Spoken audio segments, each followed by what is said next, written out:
سب سے پیشتر زمانے کے امام حاضر امام آل نبی اولاد علی نور مولانا شاہ کریم الحسینی حاضر امام پر عشق اور محبت کے ساتھ بلند آواز میں صلوات پڑھیں۔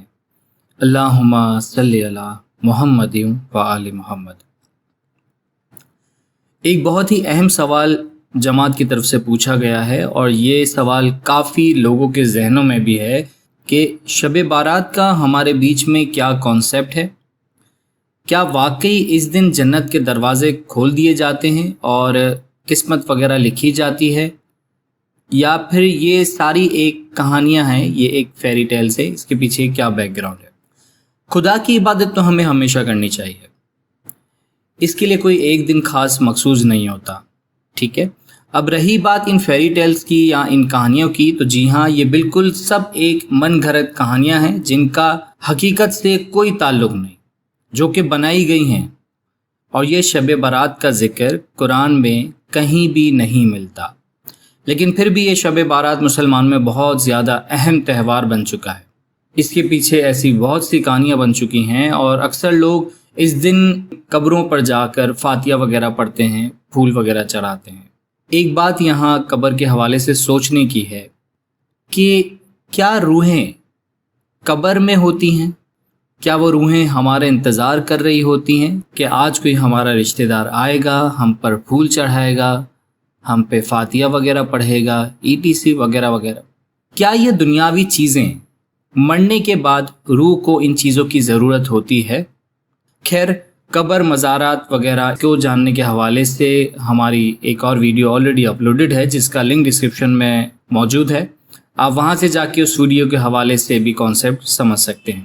ہم اس ٹاپک کو اسٹارٹ کرتے ہیں، اور اس ٹاپک میں ہم اس بات کو واضح کریں گے کہ شب بارات کا کیا کانسیپٹ ہے اور کہاں سے یہ کہانی بن کے آئی ہے، اور مزید ہمارے امام نے جو ہے اس کو کس طرح سے منتقا کیا اور منع فرمایا، اس کے حوالے سے کچھ ریفرنسز کے ساتھ ہم بات کریں گے۔ شب بارات ایک نان قرآنک ایونٹ ہے جس کا ذکر قرآن میں نہیں ملتا۔ یہ ایونٹ لوگ 14 شعبان کو مناتے ہیں، ان لوگوں کی یاد میں جو آج اس دنیا میں نہیں ہیں، اپنے عزیزوں کی یاد میں۔ یہاں اکثر لوگ سمجھتے ہیں کہ اس رات کو آسمان پر انسانوں کی تقدیریں لکھی جاتی ہیں، اور اکثر لوگ یہ بھی سنا گیا ہے کہ اس دن جنت کے دروازے کھول دیے جاتے ہیں۔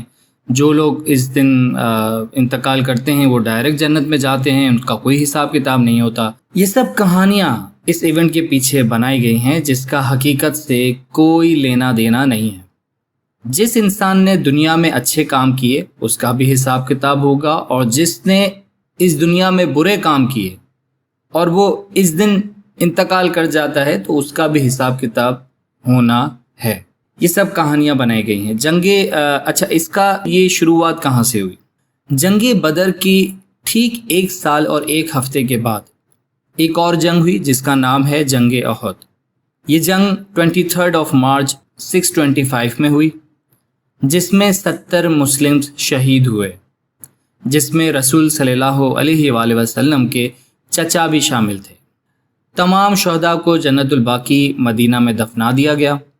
بعد میں نبی صلی اللہ علیہ وآلہ وسلم کو اللہ تعالیٰ کی طرف سے حکم آیا کہ جنت الباقی میں وزٹ کریں اور ان کے شہداء کے لیے دعا کریں جو جنگ احد میں شہید ہوئے۔ ریفرنس ڈسکرپشن میں موجود ہے۔ قرآن میں فرمایا گیا، اور ان کے لیے برکتوں کی دعا کریں، کیونکہ آپ کی دعا ان کے لیے ابدی سکون لے کر آئے گی۔ نبی صلی اللہ علیہ وآلہ وسلم نے 7 ربیع الاول یعنی کہ 3 جون 632 کو جنت الباقی کا دورہ کیا اور ان کے لیے دعا کی، یعنی جنگ ہوئی 625 میں، نبی صلی اللہ علیہ وآلہ وسلم جنت الباقی گئے 632 میں۔ 8 سال کا ڈفرینس آ گیا۔ 8 سال کے بعد وہ بھی اللہ کے حکم پر گئے، یعنی کہ 8 سال کے درمیان ہمارے نبی صلی اللہ علیہ وآلہ وسلم نے کوئی وزٹ نہیں کیا۔ اس حوالے سے کافی ریفرنسز موجود ہیں جو کہ ڈسکرپشن میں دیے گئے ہیں، کچھ میں یہاں پہ شیئر کروں گا اور کچھ میں نہیں کروں گا کیونکہ بہت زیادہ لمبے ریفرنسز ہیں، تو وہ آپ لنک میں نیچے ڈسکرپشن میں جا کے دیکھ سکتے ہیں۔ عقابہ لکھتے ہیں کہ نبی صلی اللہ علیہ وآلہ وسلم نے احد کے شہیدوں کے لیے 8 سال بعد جنازہ نماز ادا کی، اور یہ لگا کہ نبی صلی اللہ علیہ وآلہ وسلم مردہ اور زندہ دونوں کو الوداع کر رہے ہیں۔ یہاں سے یہ کہانیاں بننا شروع ہو گئیں کہ ہمارے نبی صلی اللہ علیہ وآلہ وسلم گئے تھے قبر پر تو ہمیں بھی جانا چاہیے، اور ایسی بہت سی باتیں، چھوٹی چھوٹی باتیں، چھوٹی چھوٹی کہانیوں نے جنم لیا، ایک من گھڑت کہانیاں بنتی گئیں۔ کسی نے کہا جنت کے دروازے کھل گئے، جنت الباقی کے دروازے کھلے، لیکن وہ نبی صلی اللہ علیہ وآلہ وسلم کے لیے کھلے جو کہ حکم خدا تھا۔ قبر پر حاضری دی، وہ بھی خدا کے حکم پر تھا، وہ بھی 8 سال کے بعد حکم آیا، اور جو اصل شکل تھی وہ کھو گئی۔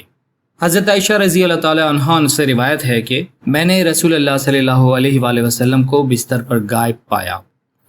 میں اس کی تلاش میں نکلی اور پایا کہ وہ جنت الباقی میں آسمان کی طرف سر اٹھائے کھڑے تھے۔ آپ صلی اللہ علیہ وآلہ وسلم نے فرمایا، کیا تم ڈرتی ہو کہ خدا اور اس کا رسول تمہیں تکلیف نہ پہنچائے؟ میں نے کہا ہرگز نہیں، میں نے سمجھا ہے کہ آپ اپنی دوسری بیویوں کے پاس گئے ہیں۔ آپ نے فرمایا، خدا نصف شعبان کی رات کو نازل کرتا ہے، اس رات خدا اپنے فضل کو قبیلہ کلب کی بکریوں کے بالوں کے برابر ظاہر کرتا ہے۔ ریفرنسز ڈسکرپشن میں موجود ہے۔ یہاں پہ حضور صلی اللہ علیہ وآلہ وسلم کس لیے وہاں پر گئے تھے، اور یہاں پہ کہانی کچھ اور جو ہے وہ شو کر دی گئی۔ تو یہاں سے لوگوں نے قبروں پہ جانا شروع کر دیا، فاتحہ وغیرہ پڑھنا شروع کیا، جو بھی کچھ جو وہ سمجھتے ہیں وہ کرنا شروع کر دیا۔ حالانکہ جس کے لیے یہ پھول چڑھاتے ہیں اسے تو ان ظاہری چیزوں کی ضرورت ہے ہی نہیں، اسے تو آپ کی دعاؤں اور آپ کی صلوات کی ضرورت ہے، جو کہ ہم جماعت خانے میں یا دوسرے لوگ اپنی اپنی عبادت گاہوں میں پرفارم کرتے ہیں۔ اس قصے کو اتنا گہرا رنگ دیا گیا کہ اسے شب بارات کا نام دے دیا گیا کہ نبی صلی اللہ علیہ وآلہ وسلم نے قبر کی زیارت کی اور مرحوم کے لیے دعا کی۔ اشرف علی تھانوی لکھتے ہیں کہ شب بارات میں معلوم ہوتا ہے کہ پیغمبر خدا کے حکم سے جنت البقیع میں تشریف لے گئے اور مرحوم کے لیے دعا کی، اور جب شب بارات کو اسلامی پوائنٹ آف ویو سے کوئی خاص اہمیت نہ مل سکی تو لوگوں نے قرآنک آیات کی غلط تشریح کر کے اسے خاص بنانے کی کوشش کی۔ قرآن لیلۃ القدر میں رمضان کے مہینے میں اترنا شروع ہوا، اور قرآن میں اس سے ریلیٹ کافی ریفرنسز بھی موجود ہیں، لیکن شب بارات کا قرآن میں کہیں بھی ذکر نہیں ہے، اور اس غلط تشریح کا صحرا ابن عباس کے غلام اکرمہ کو جاتا ہے۔ انہوں نے کہا کہ لیلۃ القدر 14 شعبان کی رات کو کہتے ہیں۔ اس بات پہ اس وقت کے علماء نے اسے جھوٹا قرار دیا، تاہم نبی صلی اللہ علیہ وآلہ وسلم نے سفید راتوں کے ایام یعنی کہ ہر مہینے کی 13، 14، 15 تاریخ کو اختیاری عقیدت کے طور پر روزہ رکھا۔ جب صحابہ کرام رضی اللہ تعالی عنہ روزہ رکھنے میں شامل ہوئے تو آپ صلی اللہ علیہ وآلہ وسلم نے انہیں منع فرمایا اور فرمایا، میں رات اس وقت گزارتا ہوں جب میرا رب مجھے کھانا کھلاتا ہے اور پلاتا ہے۔ اس کا ریفرنس ڈسکرپشن میں موجود ہے۔ عبداللہ بن عمر بن عاص ہر وقت روزے رکھتے اور ساری رات عبادت کرتے تھے۔ نبی صلی اللہ علیہ وآلہ وسلم نے اسے بلایا اور فرمایا، تم نے اپنے آپ کو مصیبت میں کیوں ڈالا؟ آپ صلی اللہ علیہ وآلہ وسلم نے فرمایا، بے شک تیرے نفس کا بھی تجھ پر حق ہے اور تیری آنکھوں کا بھی۔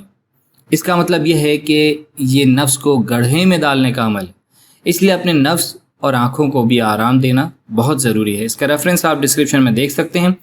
آہستہ آہستہ یہ شب بارات مسلمز میں عام ہوتی گئی، کافی لوگوں نے اسے اپنا لیا اور کافی علماء نے اس کی اپوزیشن کی، جیسے کہ عطا اور ابن ابی ملائکہ، مدینہ کے اسکالرز عبد الرحمن بن زید بن اسلم، ان سب نے اپوزیشن کی اس کی۔ ایک اور قول کے مطابق احمد بن حنبل نے کہا تھا کہ اس رات کو منانے کی کوئی دلیل نہیں ہے۔ وہ یہ بھی لکھتے ہیں کہ 14 شعبان کے بارے میں نبی صلی اللہ علیہ وآلہ وسلم یا آپ صلی اللہ علیہ وسلم کے کسی صحابہ کی زندگی سے قطعی کوئی ثبوت نہیں ملتا۔ رسول اللہ صلی اللہ علیہ وآلہ وسلم اور صحابہ کرام کے دور میں 14 شعبان کا جشن بالکل نامعلوم تھا۔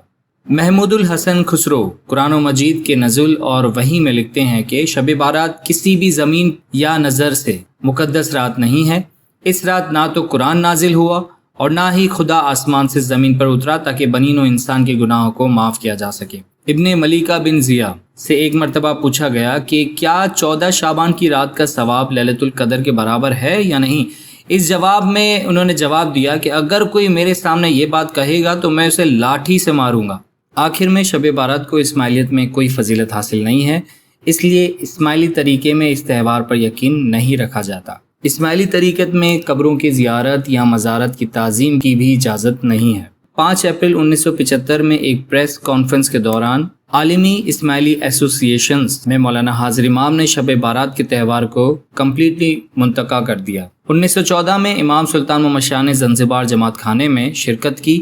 وہاں ایک مرید کے بارے میں امام نے پوچھا کہ وہ کہاں ہے، تو والنٹیئر کی طرف سے ایک جواب آیا کہ وہ کسی ضروری کام سے باہر گیا ہے، 1-2 گھنٹے میں واپس آ جائیں گے۔ امام نے کافی ویٹ کیا، پھر دوبارہ جو ہے وہ سیم سوال پوچھا تو یہی آنسر ملا۔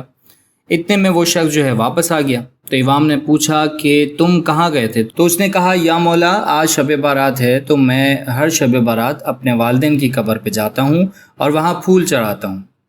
تو امام نے اسے پوچھا تم یہ کام کب سے کر رہے ہو، کتنے عرصے سے کر رہے ہو؟ تو اس نے جواب دیا یا امام میں یہ کام 8 سال سے کر رہا ہوں۔ تو اس پہ امام سلطان محمد شاہ نے فرمایا تم نے اپنے والدین کی روح کو 8 سال تک مسلسل اذیت دی ہے۔ پھر امام نے اپنی انگلی پانی کے پیالے میں ڈالی اور باہر نکال کر فرمایا میری انگلی میں پانی کے ان قطروں کو دیکھو، اگر تم اپنے والدین کی روح کی دائمی سکون کے لیے ہر جمعرات کو جماعت خانے میں اسی طرح دودھ کے چند قطرے بھی بھیجتے ہو تو انہیں کوئی پریشانی نہیں ہوتی۔ روح قبر میں نہیں ہوتی، جو خاک ہے صرف خاک ہے، خاک کی تعظیم نہ کرو۔ امام کے الفاظ نے جو ہے اس شخص پر کافی گہرا اثر ڈالا۔